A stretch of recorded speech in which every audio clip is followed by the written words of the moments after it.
The village in it with a map and a plan. No place too tiny for this determined man. Crossing the counties one by one, you'll see in every English corner a bit of history.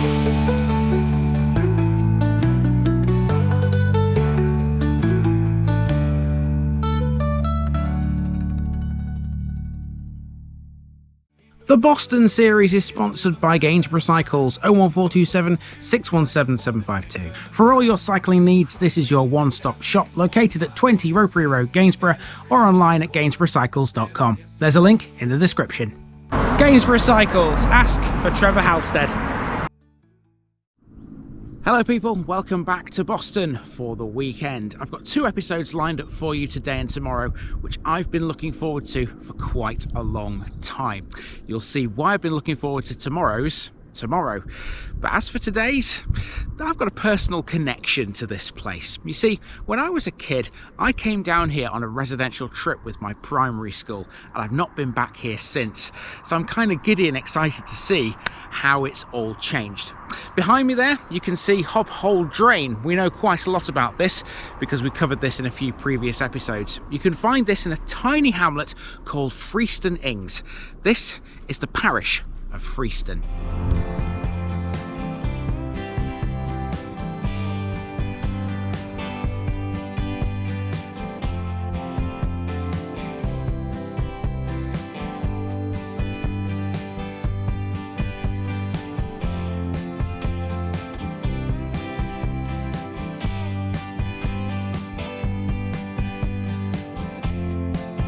Freiston, Friesian's Farm. This weekend on TVI we're taking a look at the parish of Freiston, which I have a special and personal connection with. When I was a young lad I attended Saxelby Primary School, and every year without fail the Year 6s would go on a residential field trip to the Lincolnshire coast. We never went to the seaside though, instead we came to Boston, and as part of our visit we would experience the vast wilderness of Freiston. And a wilderness is a good way to describe most of this parish. You see, Freiston village, as pleasant as it is by no means the only thing this slice of land is known for. You have to factor in the immense far-reaching agricultural landscape to the north and the south of it, and believe me it's worth the effort too. Freiston can claim to be the parish where the first loaf of white bread in England was ever baked, although some doubt remains over that. There's no such issue with Freiston Shore, where World War II history comes to life thanks to an awesome museum, personally endorsed by the force's sweetheart Dame Vera Lynn. Freiston Shore used to be a sea bathing resort, but now it has a huge salt marsh created naturally at first before being altered by the hands of criminals occupying HMP North Sea Camp. Now managed by the RSPB, Freiston Shore still attracts lots of bird watchers, and they all have places they can stay out here if they wish. This is a parish loaded with old chapels, and one of them has been converted into a holiday let. This is all before we consider the actual village, which has a church, a huge playing field, and some lovely pubs. It was so good to come back here. Let's see what I remembered. This is what Freiston looked like in 1900, and I've had to zoom right out of the map here to show you. Even then I can't fit it all into one frame. The size of the village belies the size of the parish. Freiston has always been centred on the village, located almost smack bang in the middle of the boundaries, with a huge amount of farmland to the north and south. Whilst it remains the main focus of settlement here, Freiston's extent is such that it encompasses a wide range of hamlets like Haltoft End, Tamworth Green, Scrane End and Freiston Shore. Not all of those are visible on this map either. The main village hasn't changed a lot since these times. It was and still is a square shape with the main residences along its 4 sides. They have increased in number somewhat since the time of this map, but Freiston hasn't become overrun with new builds, unlike its neighbour, as we'll see tomorrow. To kick things off in what will be a really long episode for such a small place, we have a hamlet to the north called Freiston Ings. Freiston Ings sits on the Hob Hole Drain, which we've spoken at length about in previous episodes, so there's no need to cover that again. This basically has just one landmark, an old chapel. Known as Ings Chapel, this tiny building designed for the Wesleyans opened in 1865. Brick built and with sittings for around 70, it was well supported and even had a successful Sunday school. It was still going strong in the 1950s, an amazing feat really when you consider by that time car transport had rendered a lot of rural chapels obsolete. A gradual fall in members and attendances by 1960 though forced its eventual closure in 1962. The chapel would not be demolished though, instead it became a store. The windows are bricked up and there's now a corrugated roof in place of tiles. The weathered date stone still remains though on the front gable end. If nothing else, the building is a reminder that even the smallest of these chapels played a huge part in the social life of remote communities in a bygone age.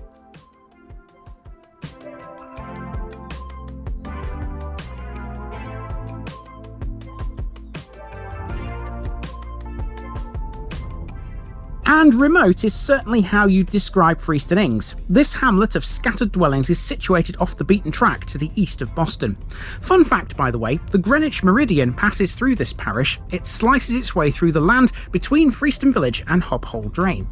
If you follow the road south along Hob Hole Drain, you'll come to a larger community, one that grew up alongside the A52. It's not Freiston, instead it's the hamlet of Haltoft End.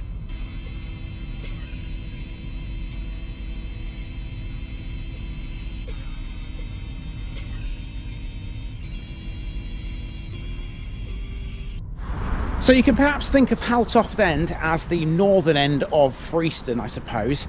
So here's the A52. Here we go, major road, sun shining brightly in the distance over there. So let's go and find the site of that chapel. We've got to go up this road here, Oak House Lane, which we've just driven down a second ago to find the chapel. Haltoft End was originally called Haltoft End, the Hall part of the name referring to Freiston Hall, which you can see here on this map. At some point, the extra L was dropped. Haltoft End was, and still is, bigger than some entire villages we cover. It used to have a chapel itself until it burnt down. It also had the Castle Inn pub. That's still here, and still going too. Here's the site of the chapel on Oak House Lane, the main road through Haltoft towards Freiston Ings. The chapel was erected in 1894 for the United Free Methodists. The last service at it took place in 1971 and the building was sold 2 years later. It remained standing until 1985 when it was destroyed by fire. The site was then occupied by Frank Clayton and Son, the local blacksmiths. The rest of Oak House Lane is residential, so let's have a look at that pub on the A52. This is the Castle Inn, a 200-year-old pub which has offered customers a warm and friendly welcome ever since it was established. It's smart, clean and tidy, and the walls are adorned with pictures and other interesting artefacts. Primarily, it's a food-orientated pub, offering good value meals. It had been closed for a while, but reopened earlier this year, much to the delight of several locals and those who like to travel up the A52 for some decent scran. Owned by Bateman's Brewery of Wainfleet, the popular venue is now leased by Samantha Porter, owner of SJP Catering, who brings with her a passion for quality food and hospitality.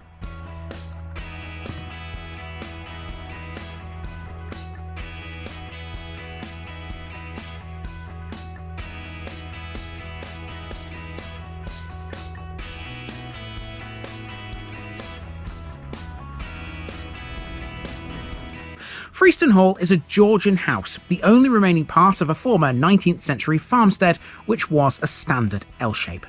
This will also be the reason why Haltoft used to be Haltoft. Let's move on again.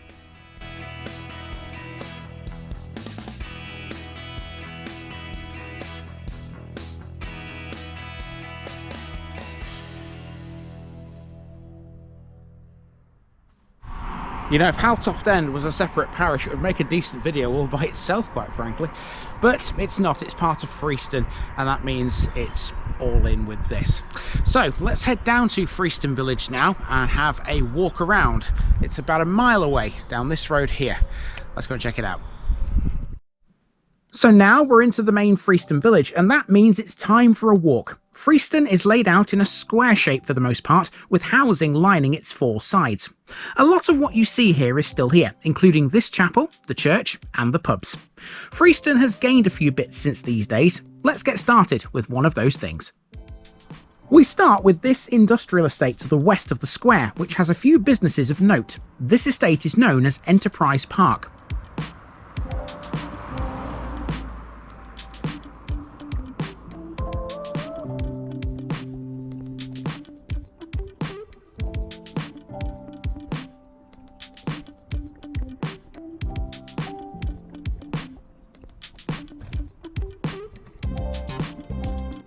Right next to the industrial estate is a patch of ground that used to be occupied by Freiston Church Hall. It was a versatile community space for several years, used for a variety of events and activities. It hosted children's parties, wedding anniversaries, family gatherings, whist drives, and meetings for groups like the Women's Institute and Young Farmers Club. It also served as a polling station and a venue for auctions, jumble sales and craft fairs. It was regularly used by the church for children's activities too. These days, the local area has a much more modern building for all of that. It's called the Danny Fleer Community Centre, which we'll see later on this walk.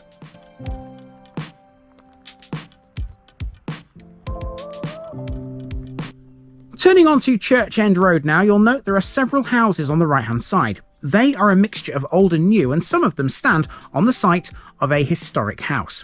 The house in question was called Roos Hall, spelt in the same way as the village in East Yorkshire.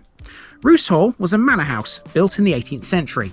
It's believed, though, it probably incorporated some bits from a much older manor house. Evidence for that comes in the form of its name. In 1343, a man called William de Ross, who originally came from Hamlake, held the manor of Frieston. When he was here, he had orchards, gardens, a park, a dove house, and 2 windmills. It's totally believable that his house was on the site of Roos Hall, or if not, damn well close to it. Backing that up, a shard of late 13th century graffito ware from Santong was once found at Roos Hall. The building was demolished in the 1950s, giving way to newer homes, but the site of Roos Hall can still be seen on old OS maps. Indeed, you may have spotted it on the ones we use.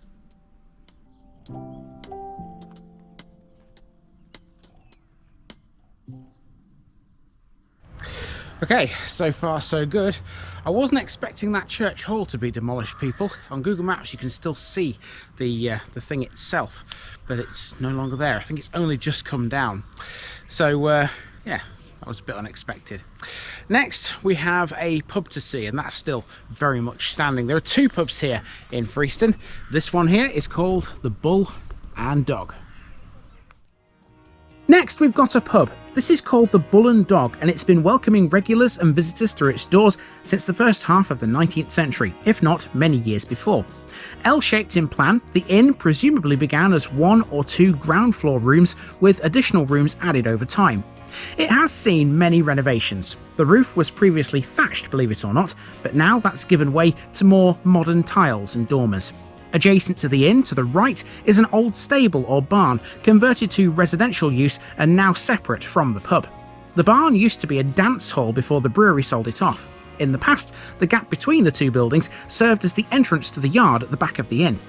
In the early noughties, the pub's chimney caught fire, closing the place for a few months, but now it's come back to life with a bang. The pub interior is modern, with only a few hints of its history surviving in photographs on the walls and the exposed beams above your head.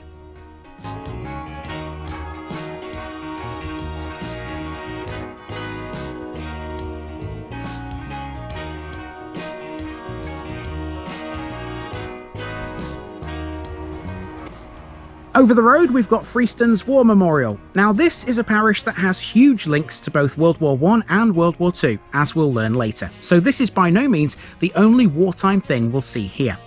This one was designed and made by Thomas Kent, Monumental Masons of Boston, and dedicated in November 1921. It sits in its own little enclosure in the far northwestern corner of the churchyard and is sometimes known as St James's Memorial. Let's have a look at St James's Church next.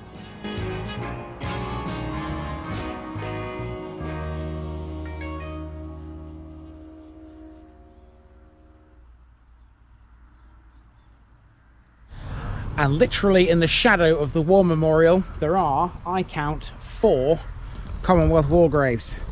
1, 2, 3, 4. 4th one hiding there underneath the tree. In fact, there's a 5th. I've just spotted one at the corner of my eye. A 5th one just there. So, let's head towards the church then. Beyond this tree, Freiston's church is a really big one. And we'll find out why in a sec. The Domesday Book suggests there's been a church in Freiston since before the Norman conquest. The current church was established by an endowment by the Norman Baron Alan de Croon. On the 7th of March 1114, he gave lands to Crowland Abbey to create a priory, and that priory stood right here in Freiston to the south of this church. The founding ceremony is well documented. It was a great occasion with 5,000 people attending the abbey. During it, bricks were laid into its walls with symbolic endowments laid upon them. Work on building the priory started in the later half of the 12th century, although a great fire in 1157 caused significant damage to the early building work. In fact, it was so severe that much of the current church building is likely to be from after that date. The priory was Benedictine, hosting between 8 to 12 monks, and it was led by a prior. It was populated by black monks who led a simple life involving work and prayer, although some were involved in more studious work. One wrote an important history of St Thomas Becket, and another, Nicholas Luff, left Freiston to become the prior of Mount Grace. It was there where he translated a Latin version of the story of Jesus Christ into English, which was supposedly written here, in Freiston. At the dissolution, the priory at Freiston was one of the wealthiest in the UK. All that's left now is the nave, which forms the current parish church. This church has a tower, but it's known there was a second adjacent to the current east wall. The priory had north and south transepts and a larger cloister block to the south. Within the church are some very fine examples of Romanesque architecture, including a wonderful arcade of Norman arches. 3 outstanding treasures of the monastic period remain, one of them being a bell from the early 15th century. Another is the roof, which has 17 angles and a large number of carved bosses. The great font cover is the third. 15th century, it's one of a handful which have survived to the present day. Originally, it was almost completely gilded, a very high status piece. Legend has it that it was carved by an apprentice who was murdered in a fit of jealousy by his master. It should have been destroyed during the Reformation, but it wasn't. The Victorians threw it by mistake onto an ash heap, where it was recovered by Canon Stafford and Alexander Sharp. The church was reordered in 1870 by James Fowler of Louth. The works were very intensive and involved removing much of the original floor, as well as, controversially, large numbers of remains. Importantly, a large window was installed above the altar in the east wall. This allows a wonderful cascade of light through the building, a key feature of St James's Church today.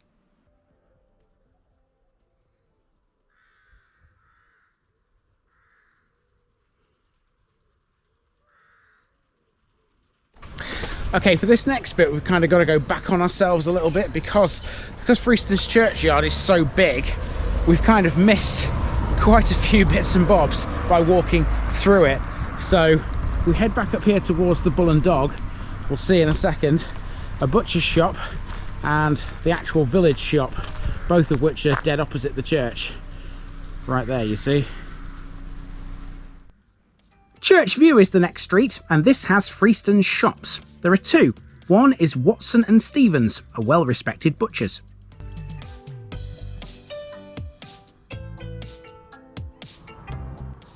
Just up the street is the local shop and post office. Next door to this, we find another chapel, one more to put with the rest.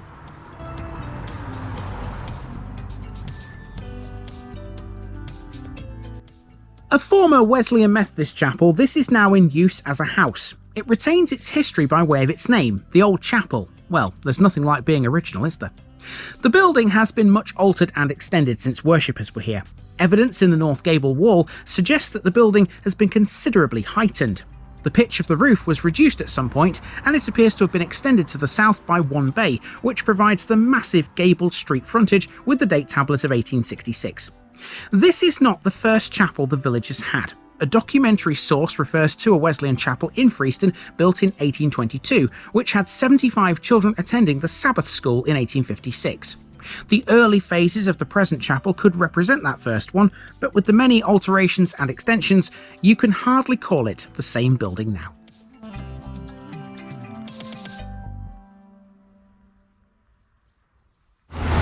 Okay, so that's the main side of the square that forms Freiston complete. Now we're on Butterwick Road, and this is, generally speaking, all houses. You can see a few behind me there, and there's a few in front of me here.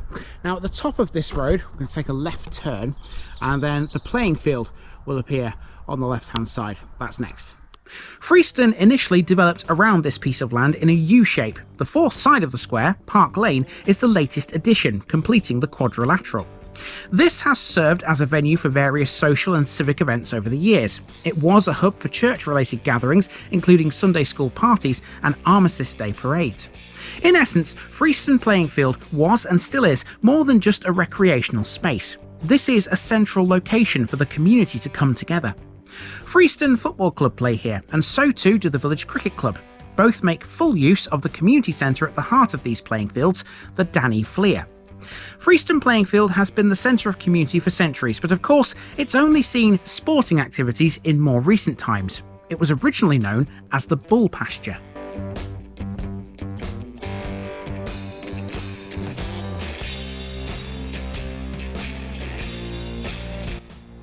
So this is the Danny Fleer Community Centre, which does all the things the old church hall used to, and a lot more besides. Freiston Parish Council, which is made up of 9 elected members, meet here once a month on a Tuesday evening. All members of the council are unpaid volunteers who work for the benefit of the community and all of the local residents. That's all well and good, but during my research I was hoping to find out a little bit more than just that. I was hoping to find out who exactly Danny Fleer is, or maybe was. I found nothing, so I'll leave that one to the comments section.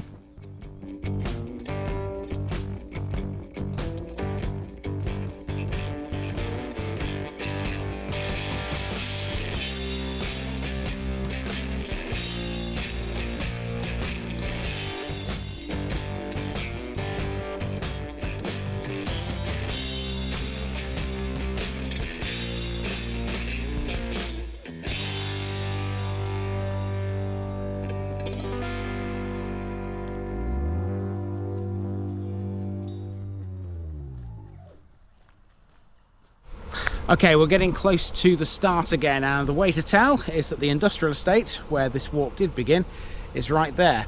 You can see a back entrance there to Edward Pearson's, who are a cold storage and distribution company. It's one of their lorries just there, the big yellow thing just there. Now, right next door to that access point, you have the other pub. This is the King's Head. Let's talk about this. Now we come to the village's other pub, the King's Head Inn.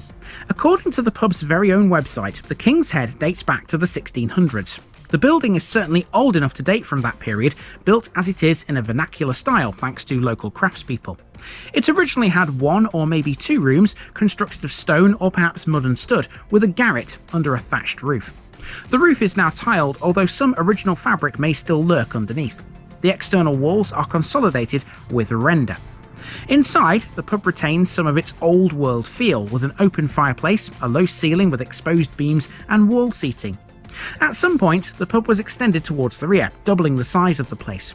You can still see inside an unusual iron post marking the beginning of the later phase of the building.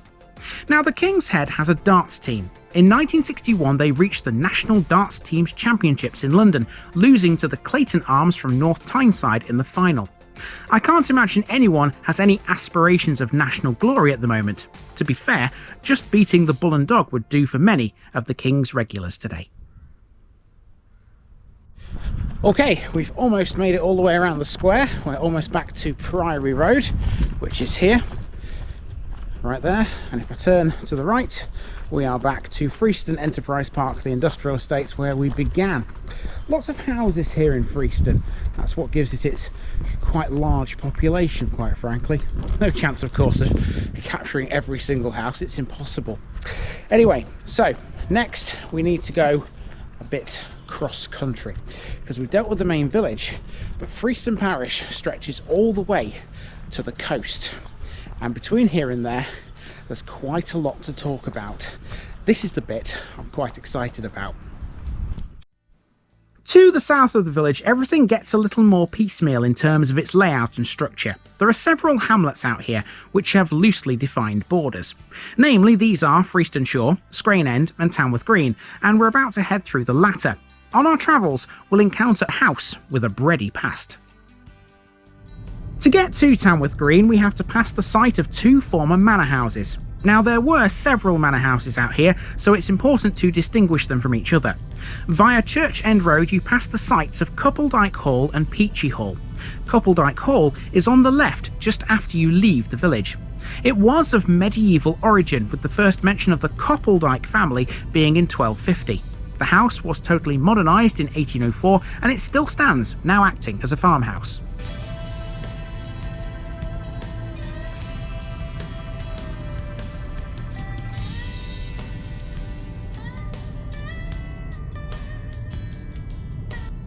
It's the site of Peachy Hall we'll pass here just after it. You can't see this one though, it no longer stands, but it was in the field on the right just before an upcoming bend. It had been torn down by 1871 with the land for it belonging to Colonel Linton. Linton, by the way, was an important name in Frieston. It was the surname of one of its former rectors.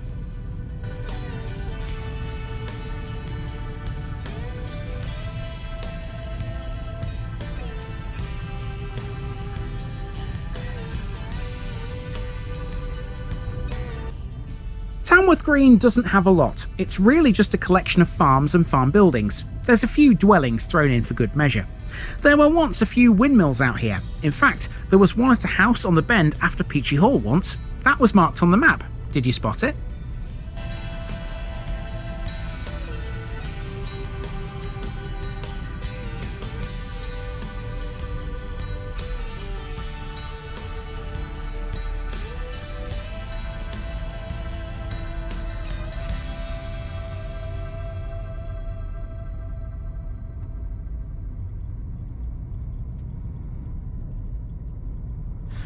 Right, so I've made a stop just here because we're on now a dead-end road, and that road is called Whiteloaf Hall Lane, and it leads to Whiteloaf Hall, which I can see in the very far distance over there.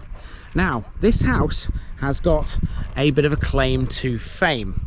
Let's find out what it is. Now up here, the properties and the farms are so sparse and well out of the way, you'd perhaps think none of them have any claims to fame. Well, looks can be deceiving. Whiteloaf Hall, located at Whiteloaf Farm right at the end of this road, is well known, and not just by the locals. The clue as to why is literally in its name. The house has been dated to the 16th century, but it's likely it's a bit older. It's had some 17th and 19th century alterations. Local legend says it's at this house where the first ever white loaf of bread was baked in England. There was once a mill to the south of the house, so it would have easily obtained flour. There is some debate though as to the validity of this claim. Bread making predates recorded history, so nobody can say for certain if a white loaf was first produced here. Historical evidence suggests that the ancient Egyptians were among the first to produce white bread using wheat, the most expensive grain to grow. It didn't reach Europe until 400 BC in Greece, where barley flour was used instead. Barley bread was so white that Aristotle even remarked it outdid snow in terms of its purity. So we can deduce from that alone that white bread loaves were around long before this house ever was. Did it really take that long for someone to bake a white loaf in England? So there you go, Whiteloaf Hall. I wonder if that really is the place where the first white loaf of bread was baked in England. Who knows? Now we've made our way to Freiston Shore here, and this is less about food and more about the coastline. There are two buildings here in Freiston Shore which are very important to the place historically. One of them is over there. You might just be able to see a big white building in the distance. We'll talk about what that is in a moment. The other one is this derelict building right here. So, what were these two buildings and why were they so important? Let's find out. Our next area is a small clustered hamlet known as Freiston Shore, just to the south of Whiteloaf Hall. Now, as you can see, this area was pretty busy in 1900, but there's a reason why. Marked on this map, you can see two hotels, one called the Marine, the other called Plummers. Whilst they have long since gone out of business, lots of people still come to Freiston Shore. Freiston Shore used to be an exceedingly popular sea bathing resort in the 19th century, drawing a stream of bathers and visitors. It was considered quite fashionable and the place to be seen. Indeed, it was so popular there would often be horse racing on the beach close by, at least 4 times a year in fact. Other sporting events were held too. Sea bathing on these shores was considered very good for scorbutic complaints and those who suffered from a poor appetite. The resort was one of the earliest and most popular bathing beaches in Lincolnshire. You could get heated seawater baths for the treatment of many ailments. Bathing machines were aplenty, and they were provided so that you could undress and slip discreetly into the water for total submersion treatments. A great many people came here to see and be seen too. Young ladies came to seek out prospective husbands, and fortune-hunting men came for wives. It must have been like a 19th century Ibiza. Anyway, the resulting influx of visitors meant accommodation was needed, and so too were hotels. That's where the Plumber and the Marine come in.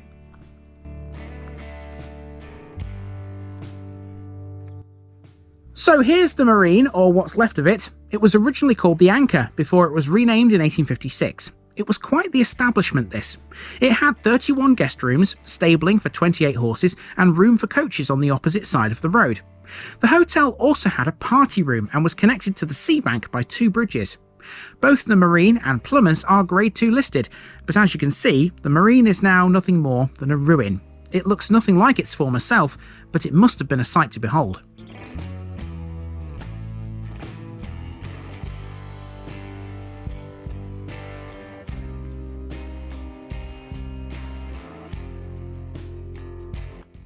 Plummers has fared a little better. It's still intact and was still operating as a guest house a few years ago. Now though, it seems to be purely residential. So why did Freiston Shore decline? Well, the answer is not simple. It was a combination of factors that slowly eroded it away. In the 1880s, the sandy beach which Freiston Shore used to have slowly began to disappear as the salt marsh surrounding the area began to spread after engineering works further along the coast. Visitor numbers began to dwindle, but people still came. The death knell for the resort was the railway. The opening of railway links to popular seaside resorts like Skegness and Mablethorpe made travel there a much easier prospect than Freiston Shore. Nonetheless, the hotels remained open until World War II, perhaps hopeful of a revival, but those hopes were swept away by the MOD. During World War II, Frieston became all about defence rather than frivolity, with the construction of pillboxes, gun emplacements and searchlights, the concrete foundations of which are still here.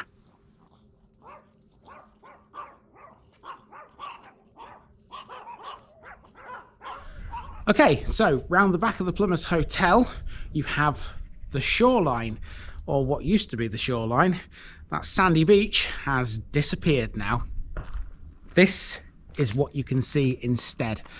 That, my friends, is Freiston Marsh, or part of Freiston Marsh, and it's been a long time since I've seen this. I remember this very well from my school days, walking along Freiston Shore, learning about how this all came about. Now I'm standing here, obviously looking out onto the marsh on a concrete platform. Now this platform is part of this. It's an old World War II sea defence. At this point, it's possible to join a footpath that runs the length of the coast towards the mouth of the haven, where it runs into the wash. It's worth doing because there are loads of wartime relics along here, concrete structures dotted across the edge of what used to be the shoreline. Due to land reclamation, the sea is now much further away, leaving some of these defences looking like they were randomly placed on the edges of farms. There are buildings hiding below ridges, the remains of an anti-aircraft gun emplacement, and a gap where a huge searchlight was that would look for bombers. The structures are well built, and they've survived for 80 years. Of course, their guns and equipment are long gone, but their presence is a stark reminder of how life was in the war.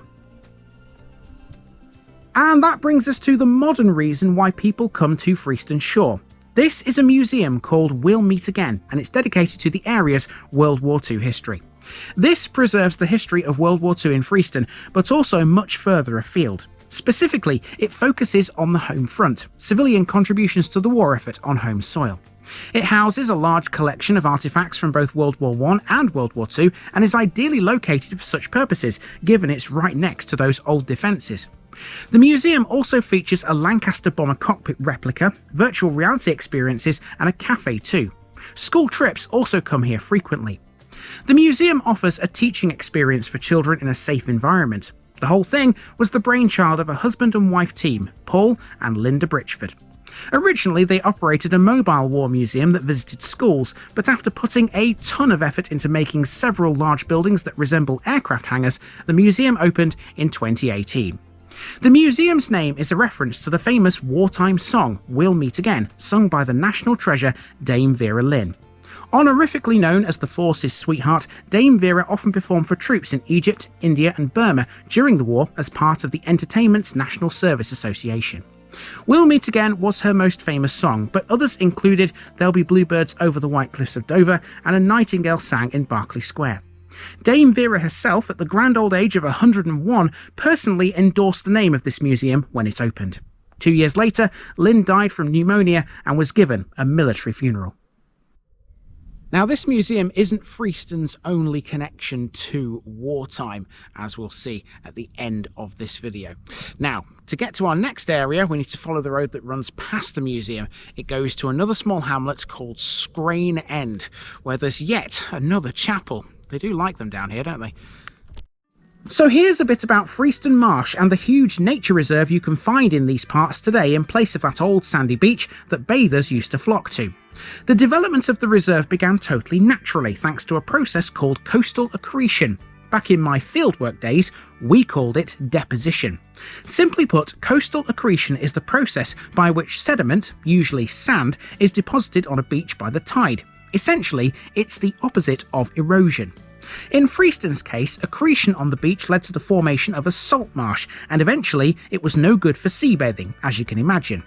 Since the mid-20th century, some of the marsh has been enclosed behind sea banks for use as arable land, but a lot of it on the seaward side still remained.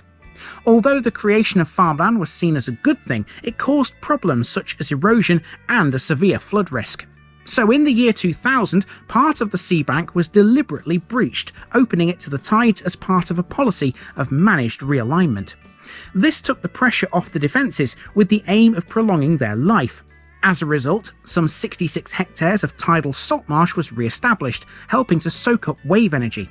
The RSPB then purchased the land, creating the current reserve to enhance both coastal defences and wildlife habitats. So, what we have now is RSPB Freiston Shore, a brackish marsh with lagoons, which is a haven for a lot of wild birds like avocets, redshanks, plovers, northern wheaters and marsh harriers. In the autumn and winter, migrating waders can be seen here, as well as waterfowl such as dark-bellied Brent goose and Eurasian widgeon. Back to the map as we make our way towards Scrane End next. Scrane End is another hamlet, a dispersed one at that, extending almost to the edge of the shoreline. As you can see, in 1900 it was proper scattered, but there were odd landmarks. This Methodist chapel is one that sticks out, and that's still here today. Scrane End Chapel was used by the Wesleyan reformers who had failed in their attempts to take control of the Wesleyan chapel in Freiston itself. They already had use of a chapel out here by 1864, but it wasn't this one. It was likely an old primitive Methodist chapel built in 1838 at Freiston Shore. That closed in the 1860s. This one replaced it, the foundation stone being laid in 1887. Of brick, with windows in the pointed Gothic style, the building accommodated 100 people. Decreasing attendances in this remote area led to closure in 1984. The following year, a successful application was made for conversion into a dwelling. Scrane End Chapel is now a holiday cottage. Internally, the property has been renovated to provide an exceptional base for friends and families looking to escape to the countryside. At the same time, it still retains its wonderful period features such as the original chapel windows and exposed beams. The first floor has 3 bedrooms, each one being fully furnished. All 3 boast some picture-perfect views across the open countryside. A lot of people make use of this building. Visitors to the nature reserve find it a perfect spot, as do history enthusiasts who come to check out the museum and the coastal defences. Now we're heading towards our final area. To the south of Scrane End, the landscape continues to be massively agricultural, but these lands hold several secrets. Did you know, for example, that during World War I, Freiston was used by the organisation that would eventually become the RAF? In addition, between the wars, a prison was founded down here, and that's still going. Let's discuss both of those things to finish.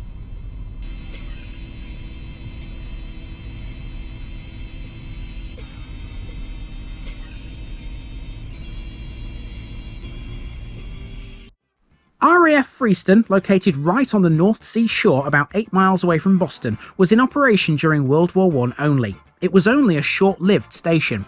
It was founded in 1916 when the Royal Naval Air Service established RNAS Freiston Shores on the mudflats to the south of Freiston Village. The idea was for it to serve as a bombing and gunnery range for trainee pilots of the flying school at RAF Cranwell. Because aircraft using the range had to fly for 40 minutes from Cranwell, it needed a landing ground, and so some 90 acres of farmland were requisitioned to serve that purpose. As training continued, the landing ground was enlarged with hangars, accommodation, and a control tower. To all intents and purposes, it resembled a small RAF base, but wasn't known as such. When the RNAS merged with the Royal Flying Corps to form the RAF, the site was then renamed RAF Frieston, becoming a designated school of aerial fighting and bomb dropping. It was later renamed No. 4 School of Aerial Fighting and then No. 4 Fighting School. Whatever its title, its job was the same, to train pilots in air gunnery and bomb-dropping operations. However, it didn't last long, as the war was over not long afterwards. The station was closed in early 1919.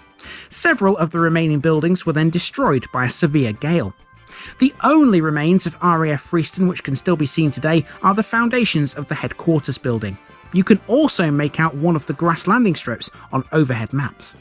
St James's Church in Freiston contains 9 Commonwealth war graves, 3 of whom were Canadians serving with the RAF.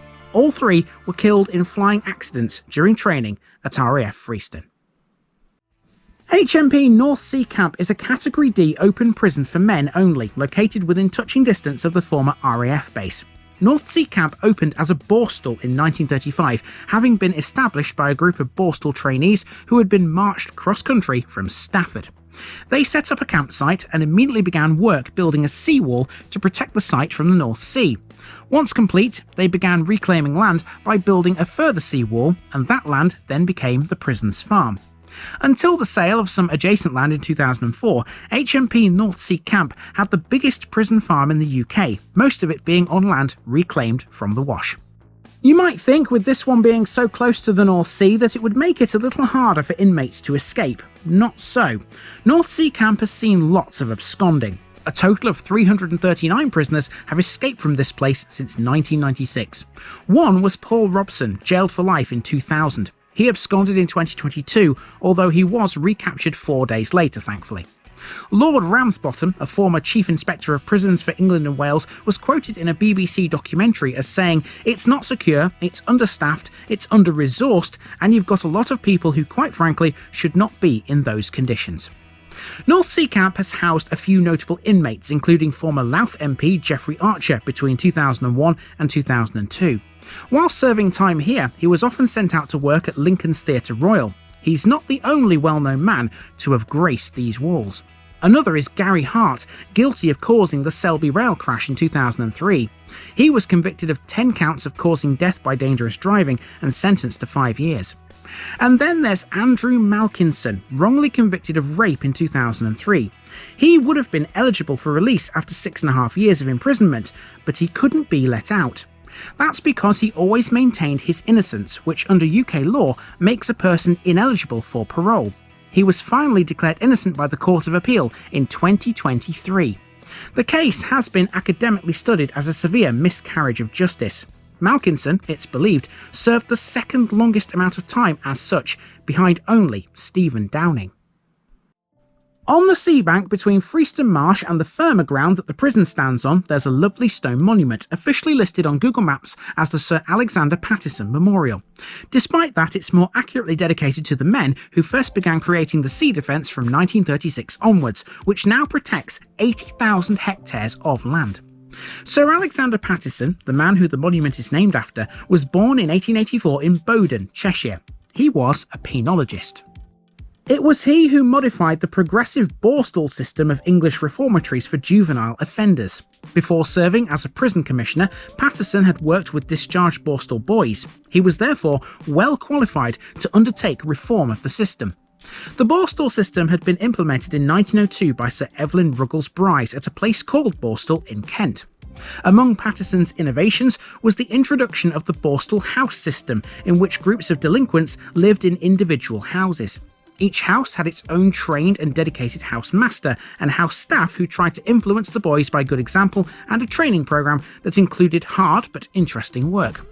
I can't imagine that the building of the sea defence at Frieston could have qualified as anything but interesting work. It must have been hard graft, but bloody rewarding at the same time. Ironically, their efforts would lead to those problems which we discussed earlier, forcing the coastal realignment and the creation of the nature reserve, but they didn't know that at the time. Blimey, that was a journey, but that's Boston for you. Out here, everything is so spaced out. It's going to be the same story with the next one too. To exit Freiston, we have to cross Hob Hole Drain as we make for another village whose boundaries are crazy. They even include Pilgrim Hospital, but perhaps that actually makes a bit of sense.